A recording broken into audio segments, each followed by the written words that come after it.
오늘 본문 말씀의 배경을 짧게 살펴보면 출애굽 이후 이스라엘 민족이 이 40년 동안의 광야 생활을 마치고 새로운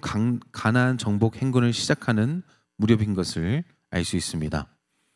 당시 이스라엘은 여호와 하나님의 인도하심을 따라 모든 이방 족속과의 정쟁에서 승전거를 울리며 나아가고 있었고, 오늘 민수기 22장 말씀을 통해서 알 수 있듯이 모압 평지에 이르러 진을 치게 되었는데, 이것을 보고 있는 모압의 왕이었던 발락이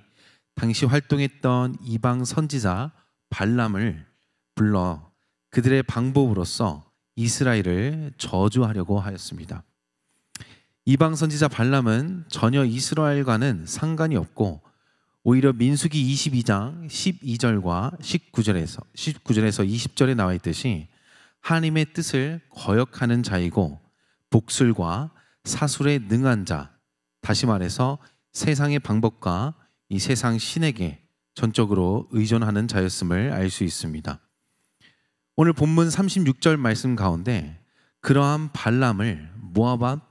모압의 왕 발락이 불러서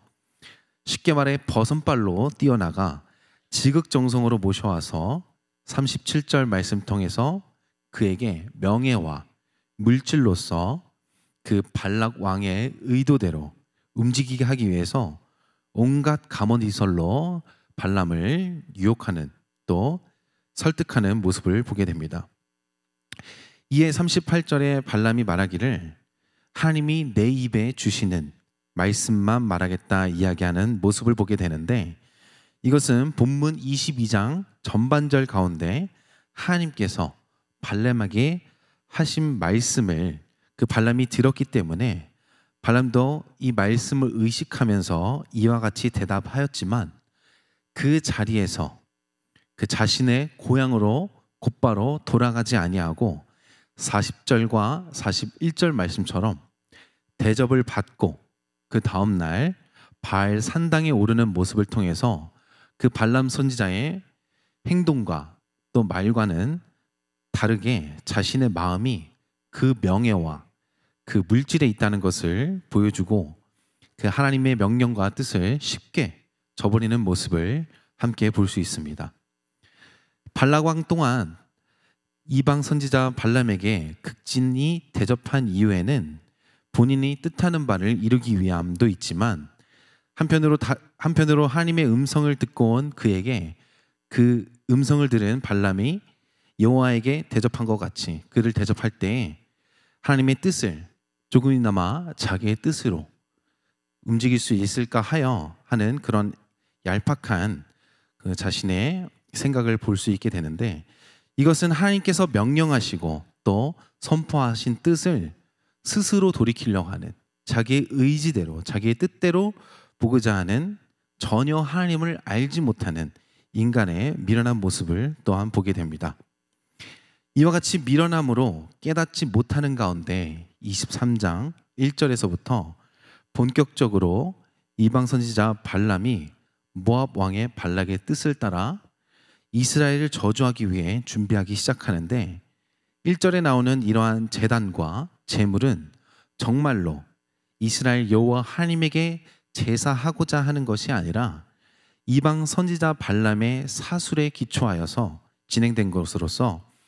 당시 고대 근동에서는 여호와 하나님이라는 그 말 또한 그저 여러 신들 중에 하나라고 간주하고 있었기 때문에 그와 같은, 또 그들이 했던 그런 제사의 방법으로 보여지는 것입니다. 이러한 행위는 그 제사의 주체가 하나님이 아닌 그것을 주관하는 주관자에게 있기 때문에 전혀 하나님이 원하시는 온전한 제사가 될 수 없음을 알 수 있습니다. 23장 전발절을 통해서 우리도 하나님께 드려지는 예배가 단순히 나의 뜻으로 시작하여서 나의 뜻으로 끝나는 것이 아니라 하나님께서 주관하셔서 나의 생각과 이론이 하나님의 말씀 앞에서 깨어지고 또 부셔져서 생명으로 인도함 받아가는 예배가 될 수 있도록 겸손함으로 나가기를 소망합니다. 이후 모든 준비를 마친 발람이 3절 가운데 말하기를 나는 저리로 갈지라 여호와께서 혹시 오셔서 나를 만나시리니 그가 내게 지시하는 것은 다 당신에게 구하리라 라고 말하고 있는데, 이는 이스라엘 선지자들이 계시를 받는 방법과는 달리 자신의 방법으로 그 어떠한 표징을 찾고자 하는 것이고, 누군가는 3절의 말씀을 통해서 오해를 하여서 발람이 마치 여호와의 신실한 종으로 비추어질 수도 있지만, 결단코 그렇게 할 수 없음은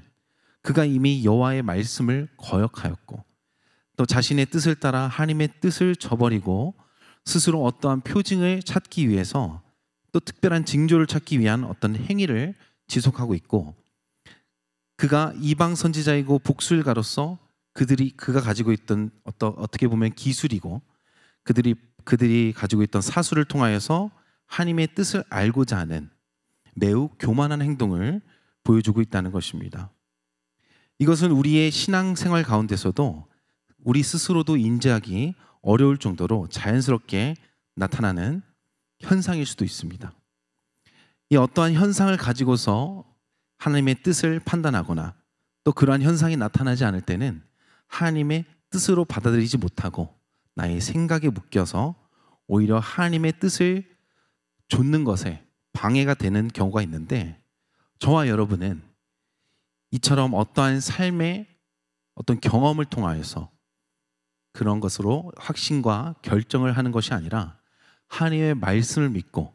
그것이 모든 나의 삶의 대소사를 결정하는 중심이 될 수 있도록 성령 하나님의 온전한 인도함 받는 성도님들이 되기를 소망합니다.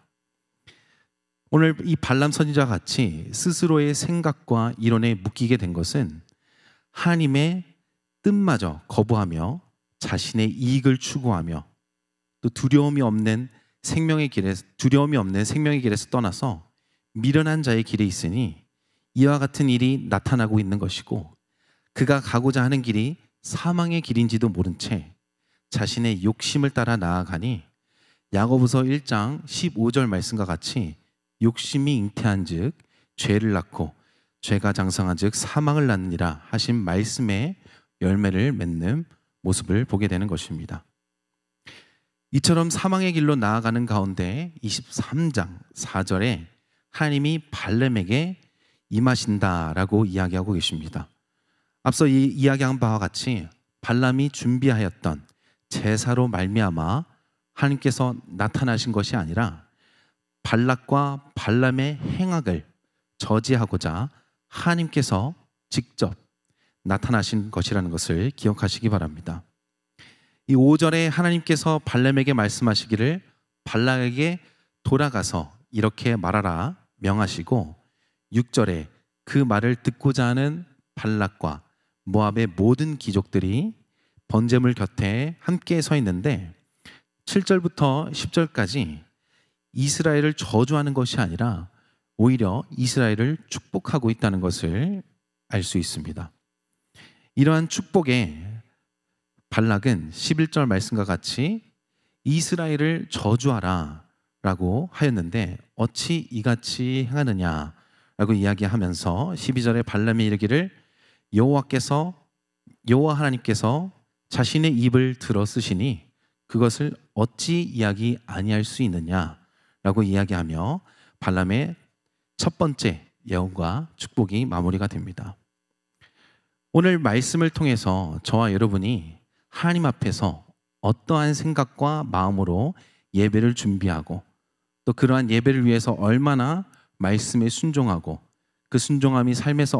어떻게 나타나고 있는지 점검하기 원합니다. 세상에 속한 자들은 하나님의 일하심을 알지 못하며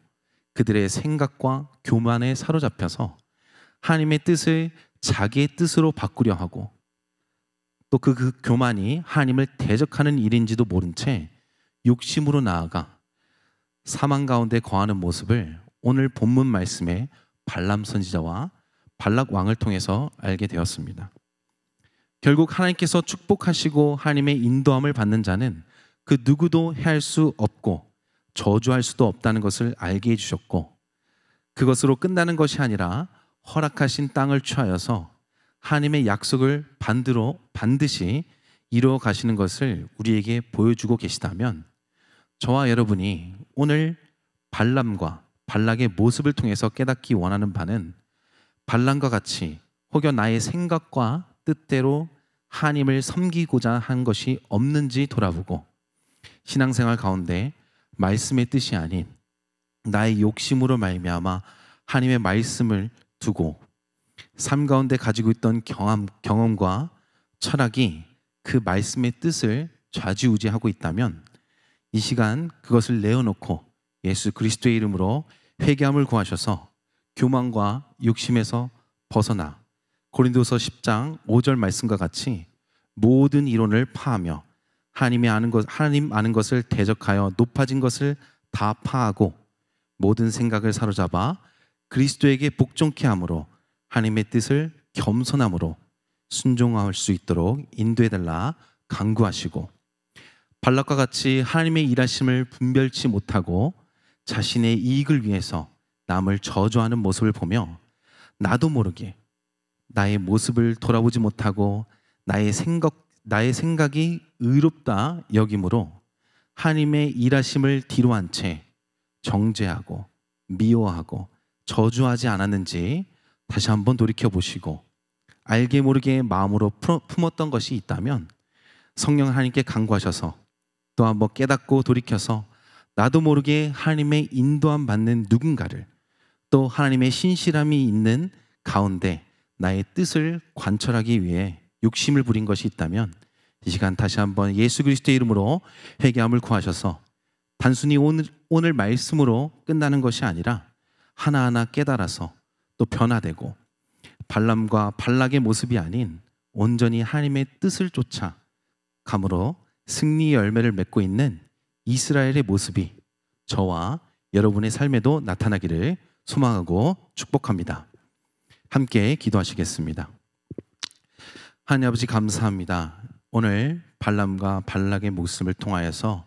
나의 모습을 또 깨닫게 해주심에 감사합니다. 나도 모르게 나의 생각과 나의 뜻으로 하나님의 뜻을 쫓지 못하고 오히려 하나님의 뜻을 거부하고 또 불순종으로 나아간 것이 있다면 오늘 이 시간 깨달아 돌이킬 수 있도록 주여 인도하여 주옵시고 주여 예수 그리스도의 이름으로 간구할 때에 아버지 회개함을 주사 우리 마음 가운데 또 한번 주님의 성령의 뜨거운 아버지 생명으로 나아가는 길을 아버지 거할 수 있도록 주여 인도하여 주옵시고 더욱더 하나님과 가까워지고 아버지 이스라엘이 누리고 있는 그 하나님의 인도하심이 나의 삶 가운데서도 더욱더 강력하게 나타날 수 있도록 주여 인도하여 주시옵소서. 남은 한 주도 주님께 온전히 맡겨드립니다. 지금까지 받은 사랑과 또 예수 그리스도 안에서 받아갈 사랑을 온전히 전하는 성도가 될 수 있도록 주여 인도하여 주시옵소서. 사랑이 많으신 예수 그리스도의 이름으로 기도드리옵니다. 아멘. 주기도문으로 예배를 마치도록 하겠습니다. 하늘에 계신 우리 아버지여, 이름이 거룩히 여김을 받으시오며 나라가 임하옵시며 뜻이 하늘에서 이루어진 것 같이 땅에서도 이루어지이다. 오늘날 우리에게 일용할 양식을 주옵시고 우리가 우리에게 죄 지은 자를 사하여 준 것 같이 우리의 죄를 사하여 주옵시고 우리를 시험에 들게 하지 마옵시고 다만 악에서 구하옵소서. 대개 나라와 권세와 영광이 아버지께 영원히 있사옵나이다. 아멘.